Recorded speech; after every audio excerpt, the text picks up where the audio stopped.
আসসালামু আলাইকুম রহমতুল্লাহি ওয়া সম্মানিত দর্শক, যে শিরোনাম নিয়ে আলোচনা করছি এটি অত্যন্ত স্পর্শকাতর এবং এই মুহূর্তে বাংলাদেশের রাজনীতির জন্য খুবই গুরুত্বপূর্ণ। এবং আমি যা বলতে চাচ্ছি এটি যদি বাস্তবায়ন হয়, অবশ্যই সরকার সেটা করবে। তাহলে পুরো রাজনীতির যে কৃষ্টি এবং কালচার এবং রাজনীতির এই মুহূর্তের যে বাস্তব চিত্র যা কিছু ঘটছে সব কিছুতে রীতিমতো মরুঝড় সাইমুম, এই মরুঝড় সাইমুমের মতো ঘটনা ঘটে যাবে। ফার্স্ট থিং হলো, খুবই একটা সিক্রেট এবং দায়িত্বপূর্ণ জায়গা থেকে শোনা কথা, সেটা হলো আওয়ামী লীগের যে সকল লোক পালিয়ে আছে তাদেরকে ধরার জন্য একটি পরিকল্পনা নেওয়া হয়েছে এবং যারা মোটামুটি দায়িত্ববান পদে ছিলেন, আওয়ামী লীগের রাজনৈতিক পদ ছিল, রাষ্ট্রীয় পদ ছিল, সাংবিধানিক পদ ছিল, যেমন ধরুন মন্ত্রী, এমপি, উপজেলা চেয়ারম্যান, যাদের বিরুদ্ধে লুটপাটের অভিযোগ কোটি টাকার বা কোটি কোটি টাকার অভিযোগ রয়েছে। তো এরকম লোক বাংলাদেশে এখনো পর্যন্ত বিভিন্ন জায়গাতে পালিয়ে আছেন, যাদের সংখ্যা কোনো অবস্থাতেই 50,000 থেকে 1 লাখের নিচে নয়। এর মধ্যে তহসিলদার আছে, এর মধ্যে পুলিশের কর্তা আছে, সিভিল সার্ভিসের সাবেক এবং বর্তমান কর্তা আছে, এমনকি সেনাবাহিনীর সাবেক কর্তা আছে, আর জনপ্রতিনিধি আছে, পৌরসভার মেয়র আছে, আরো অনেক কিছু আছে। এরকম 1 লাখ লোককে টার্গেট করে একটা ম্যাসিভ অপারেশন চালানো হবে। কারা চালাবে, কি চালাবে, আমি ইন ডিটেলসে যাব না। শুধুমাত্র আমি যেটা বলছি যে এইরকম যদি রাঘব বোয়াল তাদেরকে ধরা হয় বা যারা ধরে দিবে তাদেরকে একটা পুরস্কার দেওয়া হবে পার পিস, যেটা আমরা এখানে বললাম যে পার পিস 5 লাখ টাকা করে তাদেরকে পুরস্কার দেওয়া হবে। এখন এটি যদি একজন রিকশাওয়ালা ধরিয়ে দেয় তাকেও 5 লাখ টাকা দেওয়া হবে, যদি কোনো ছাত্র বা সমন্বয়ক ধরিয়ে দেয় তাকেও 5 লাখ টাকা দেওয়া হবে। কারা দেবে, কি দেবে, আপনারা সেটা বুঝে নেন। এটা কেন হঠাৎ করে এই সিদ্ধান্ত নেওয়া হচ্ছে? এটা কোনো মব তৈরি করা হবে না, এটা নিয়ে অতীতে যে ভুলগুলো হয়েছে কোনো বাড়ি তল্লাশি করা হবে না। অর্থাৎ এদেরকে একেবারে চাক্ষুষ, তাদের পিছনে যেভাবে গোয়েন্দাগিরি করে কোনো একটা মানুষকে ধরা হয়, এভাবে আওয়ামী লীগের লোকজনদেরকে ধরানোর জন্য বা ধরিয়ে দেওয়ার জন্য মোটামুটি একটা মাস্টার প্ল্যান চালু রয়েছে। এর মাধ্যমে দুটো কাজ করা হবে। প্রথম কাজ করা হবে যে আওয়ামী লীগের সেই লোকটিকে ধরার সঙ্গে সঙ্গে সংশ্লিষ্ট এলাকাতে আওয়ামী লীগের লোকজনের মধ্যে আতঙ্ক ছড়িয়ে পড়বে। সেই লোকটির ব্যবসা বাণিজ্য, তারপরে তার যে টাকা পয়সা, এগুলো সবই তার প্রতিপক্ষের করায়ত্তে চলে আসবে এবং সরকার তাদেরকে গ্রেপ্তার করে জেলখানায় ঢুকাতে পারলে এটি সরকারের একটা সফলতা হিসেবে বিবেচিত হবে। এই গেল এক। 2 নম্বর হলো যে যারা পালিয়ে আছেন তাদের একটা বিরাট অংশ তাদের সহায় সম্পত্তি, ধন সম্পদ সবকিছু এই মুহূর্তে হয় বিএনপি নতুবা জামাত, তাদের যারা স্থানীয় নেতা রয়েছেন, অনেক ক্ষেত্রে কেন্দ্রীয় নেতা রয়েছেন, তারা এগুলো তদারক করছেন। অনেকে বিশাল অঙ্কের টাকা পয়সা নিয়মিত চাঁদা নিচ্ছেন।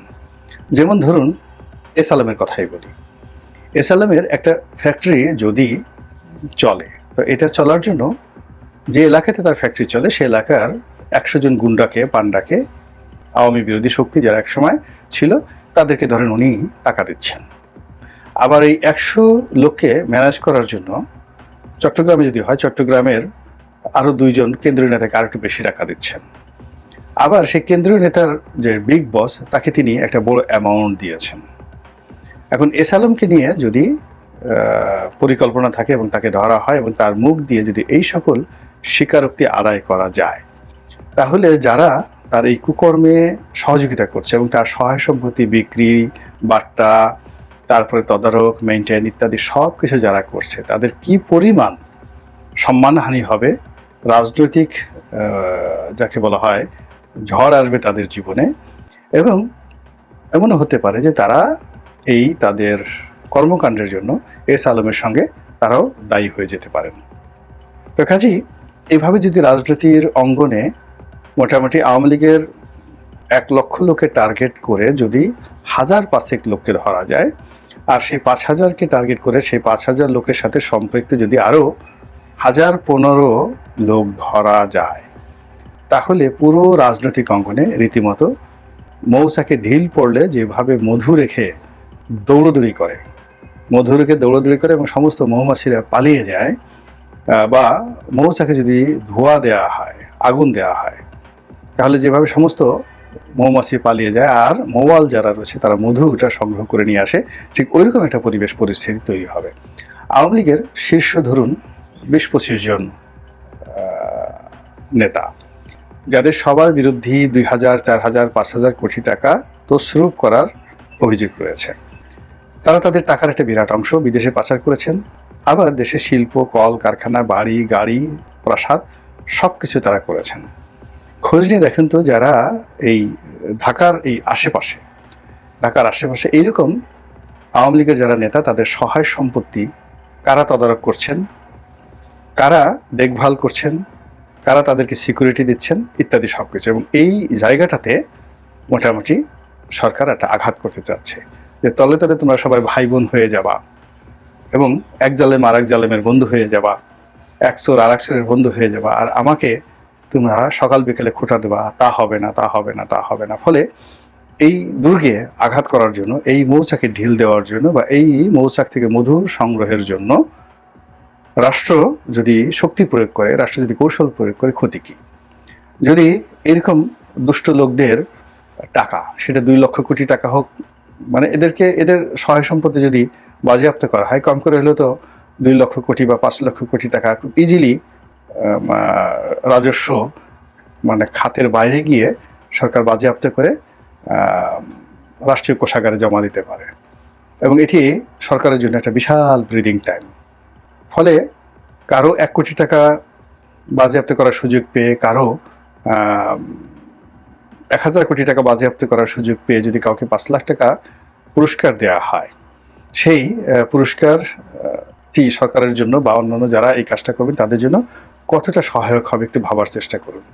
এবং এই কাজটি করার জন্য ইতিমধ্যে এজেন্ট নিয়োগ করা হয়েছে, ইতিমধ্যে বিভিন্ন লোকদেরকে রিক্রুট করা হয়েছে। আপনি অবাক হয়ে যাবেন শুনলে যে স্কুল কলেজের ছেলে মেয়ে থেকে শুরু করে পাড়া মহল্লার যারা সাধারণ মাস্তান, চাঁদাবাজ, টোটো কোম্পানির ম্যানেজার, এমনকি বিভিন্ন জায়গায় নেশা করে, ঘোরাফেরা করে, তো তাদেরকেও এই টোপ দেওয়া হয়েছে যে